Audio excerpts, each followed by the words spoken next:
I can make it big. So all of you can see this gait of the patient who is currently admitted, and I think we discussed him yesterday also or day before. So can you tell us what is happening here?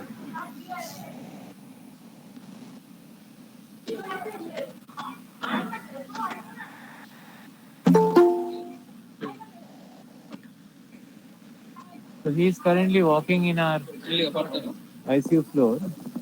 Not currently, this is a video taken day before yesterday.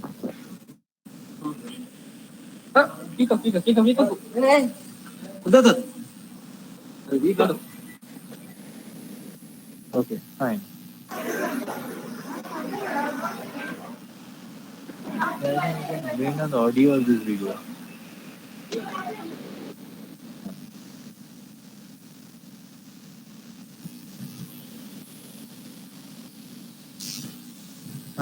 Put it off. Yes, would any of the students like to answer? Okay, maybe a quick presentation from Chandana about this patient.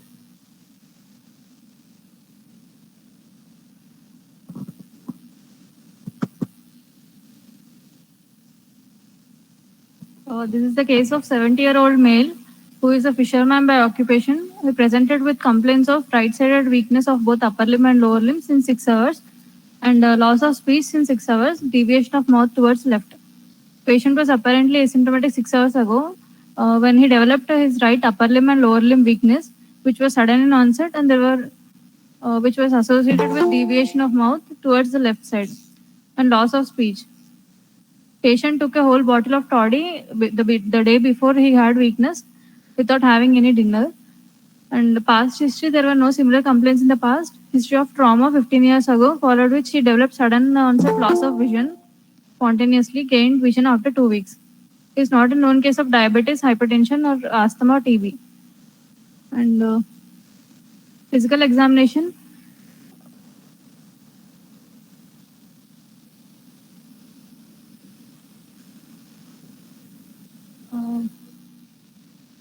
The patient is not conscious, coherent, cooperative because the roll number 134 is Shruti, sir.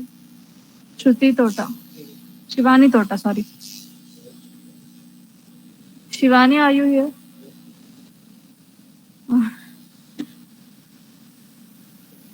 The patient is actually aphasic. He was not obeying our commands. He was not oriented to time, place, person. He's obeying simple commands, sir, like lifting hand, lifting leg, like that, but he's not oriented. There was no pallor, icterus, cyanosis. He had clubbing of fingers, no cholionicia, lymphadenopathy, no pedal edema. His vitals at the time of admission, BP was 140/80. Outside, it was told to he was having 170, around 170 systolic BP, sir. By the time he came here, he had 148. Pulse rate was 127, respiratory rate 23, temperature was 98, GRBS 161, SpO2 96% on room air. CVS S1, S2 heard, no murmurs. Respiratory system, bilateral air entry is present. And he had bilateral infraclavicular crepitations and V's also, sir. Shivani, you have to change this. For abdomen? Yes. For abdomen, soft and non-tender. CNS, speech, there is no response and no signs of meningeal irritation. Upper limb tone, right side it has decreased and left side is increased. Lower limb, right side hypotonic and left side is normal. Power on the right side, both upper limb and lower limb is 1/5 and left side is 4/5.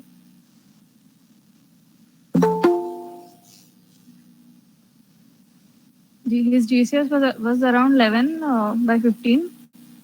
Reflexes 3+, biceps and triceps on both sides, supinator 2+, knee 3+, and ankle jack 2+. This gait video, we have seen it. And there is no finger nose. Actually, we couldn't test the finger nose in coordination and knee heel because it's not obeying the commands. there is a Siriras stroke score which which predicts if it is infarct or hemorrhage, depending on the clinical findings, where loss of consciousness, vomiting, headache, aroma markers, diastolic blood pressure, all these you have to calculate the score. This is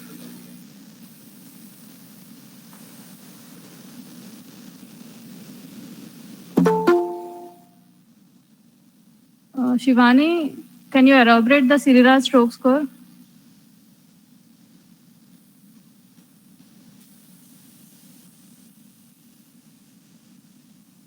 Yes, whoever is there, can anyone tell about Siriras stroke score?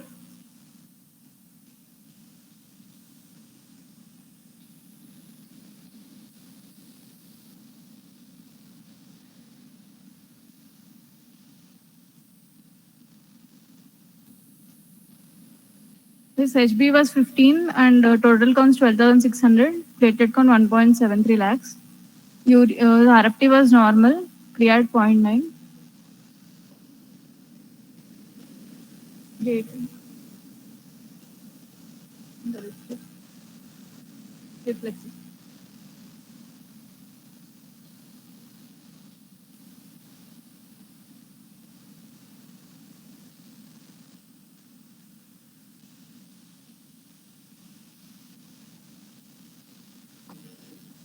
Okay, color.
Right side, the tone is increased.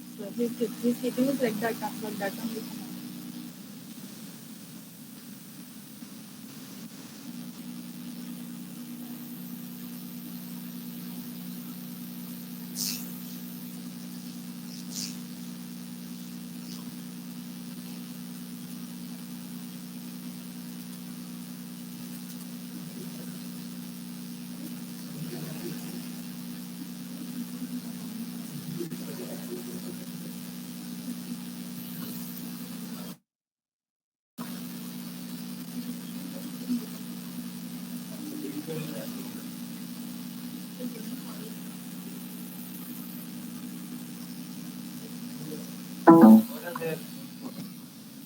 So, what is the group's inputs after seeing these clinical findings? Yeah, we don't need to go into the investigation. It's basically a clinical diagnosis, and management is also clinical. Not much of the management will change at this point of time. So you can tell us what is your clinical diagnosis and how would you like to manage this patient? Or what can we do The scientifically gate looks like to manage this? a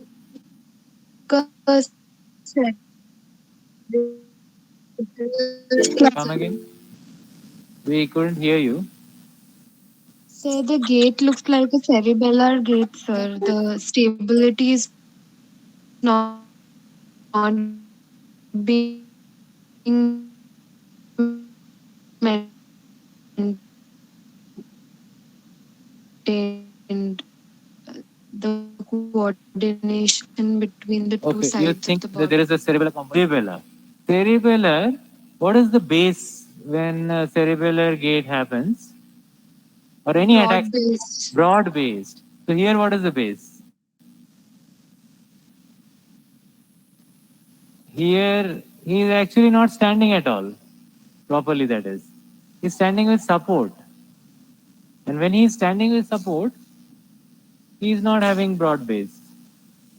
He is just basically so flaccid that he is falling. He's not able to stand. See, he's just, this is called buckling. This is a beautiful picture of buckling actually. You know, buckling. Buckling means, yeah, you're standing and suddenly your knees are giving away and you're falling down. So buckling. So where do you see this buckling of the knees? Very typical buckling. Collateral ligament. In this case, it might not be that, but buckling may be there in collateral ligament injuries. Okay, yes, I would think maybe, yeah, In ligament. this case, it's a weakness like paresis. Maybe not collateral, but the cruciate ligament. But yeah, most common cause of buckling is actually weakness because of lower motor neuron paralysis. You know, when you have a hypotonia, because again, lower motor neuron paralysis, you have buckling. So in the gait, when we talk about why the history trying to identify what kind of paralysis is it, because ultimately in a CNS problem, the first thing you have to identify is it an upper motor neuron or is it a lower motor neuron paralysis? So by the gait, you can make out that a person is whether he's having an upper motor neuron or lower motor. Now, if this patient had a paraparesis, which is upper motor neuron type, what would the gait have been? It would have been a scissors gait, a scissoring. You would have seen that both his lower legs, there would be circumduction because he will not be able to flex his leg. He won't be able to flex, so that's why he will circumduct his entire hip joint to move. And that produces a characteristic scissoring, effect of scissoring, as if two scissors are working. You know, the leg becomes like the scissors. Now, in buckling, that is a lower motor neuron thing. So, if somebody has a lower motor neuron injury, peripheral neuropathy, so he will, when he is walking, he will from time to time have this buckling, which you can see in this patient. But by the history, you're not suspecting lower motor neuron. So why does he have hypotonia in his limbs? Both the limbs, in fact. Can you tell us? Okay, I'll give a hint. It is also something to do with the onset of the problem. I think somebody is writing there. Can we see the message? Okay. So Muskan has written ataxic gait and cerebellar stroke.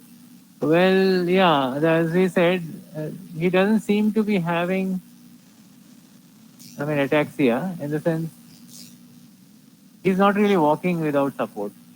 So, yeah, what happens is we cannot test coordination in the presence of weakness.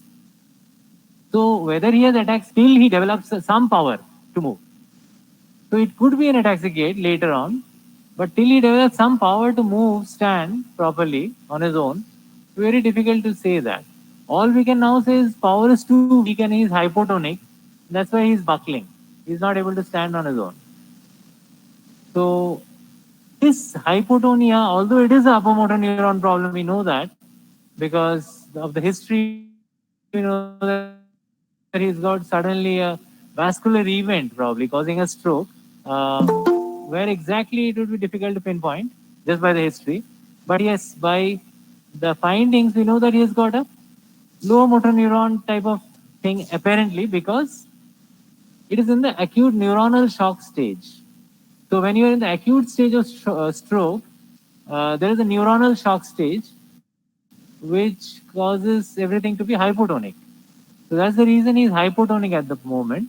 Slowly he will recover his power and his tone, and then you will be able to see the typical right hemiparesis, circumduction on one side of his body, of his legs. So that will be a typical hemiplegic gait after a few more days or weeks. So right now what you're seeing is the complete hypotonia because of the neuronal shock state. Or is Natasha ready from the ICU? And we would like one of the students to present their cases. They have been, now starting to take so many cases on their own.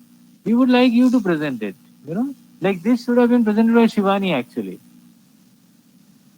Okay.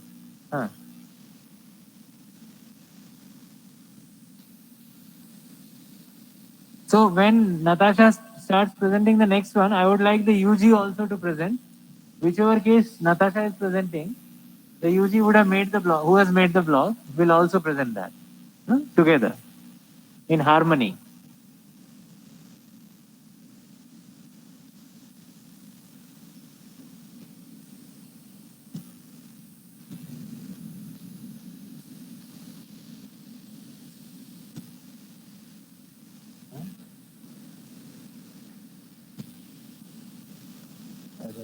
Which patient?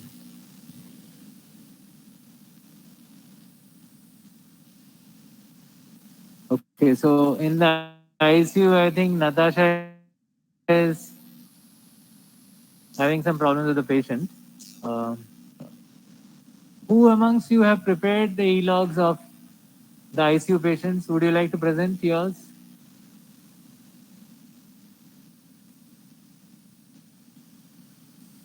And then those who have prepared the e-logs of the non-ICU patients. We would like somebody to present the recent ones. Like, of course, there were a lot of patients admitted yesterday, so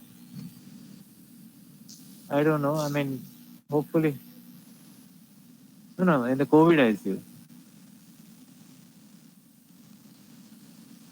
Yes, anyone?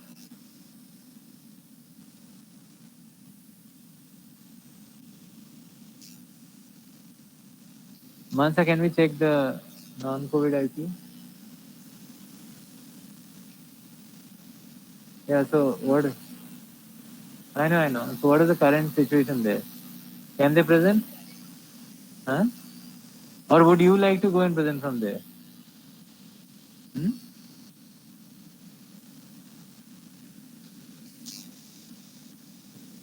Yeah, let's just see them and we'll see who we have read recently.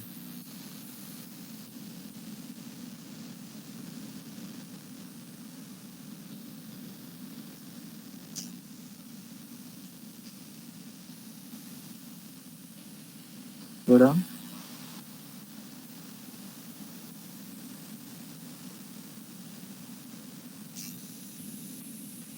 Vibha, could you start working on the COVID patients? Yes, sir. Sir, I actually wanted to know what exactly to do. I had texted the PG, but I don't think he saw my message. Okay. Who was the PGU message? Sai Charan, sir. So he hasn't seen the message? Not yet, sir. Okay. No, but then anyway he knows. All right. So you want to know how to exactly go about it, is it? Yes, So sir. I have actually made it kind of hinted at it in the question number 9. This is an exercise for everyone actually. So what we are supposed to do, if you look at Vamshi, he is also here. his master chart. So it's basically a thematic analysis. We have to find what are the pressing themes in the COVID management. So what do we really want to know? So we want to know how to save these patients, isn't it? Those who are dying especially. And that is the Yes. reason everybody is scared. And that is the reason there's such a panic this pandemic is causing. So how to prevent these deaths that are happening? So the most important thing will be to go into the all the different cases, like the mild ones, the moderate ones, and the severe ones, so that we know we can find out clues as to those who remain mild. What were the associated attributes in terms of, let us say, demographic factors, age, gender, environment, or in terms of physiological factors like initial oxygen requirement, the duration of the fever, duration of symptoms, duration of cough, severity of shortness of breath. So those would be subjective. Objectively, SpO2, rather oxygen requirements depending on SpO2. So those would Yes. be some of the parameters that we would look at to understand who are the ones who are going into moderate and severe. So one is these physiological parameters will tell us, okay, this person is requiring more oxygen. So obviously he is more ill than the other person. His lungs are more damaged. So that's a physiological parameter. Very simple physiological parameter. Now then there are other expensive biomarkers, which many places are using. In one ICU, if you use all those biomarkers, your cost of treatment is 1 to 2 lakhs per day. We are Yes. kind of managing here even by doing biomarkers, not every day, maybe once in 3 days or once in a week. We are trying to keep the cost down to 7,000 to 9,000.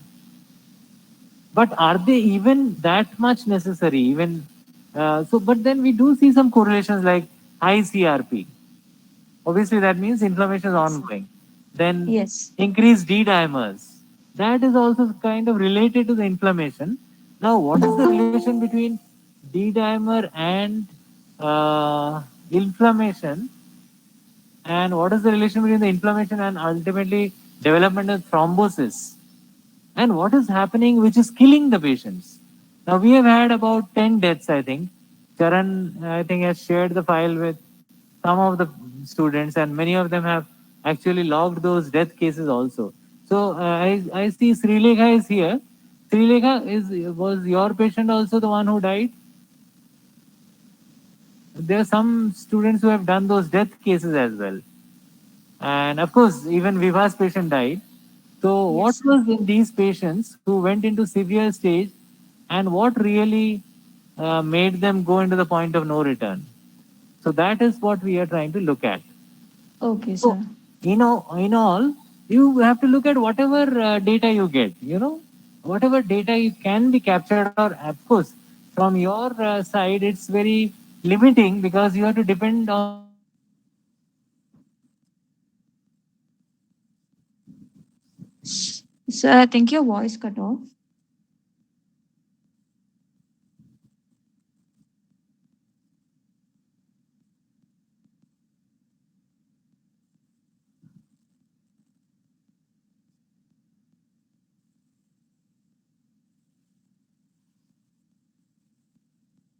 Excuse me, sir.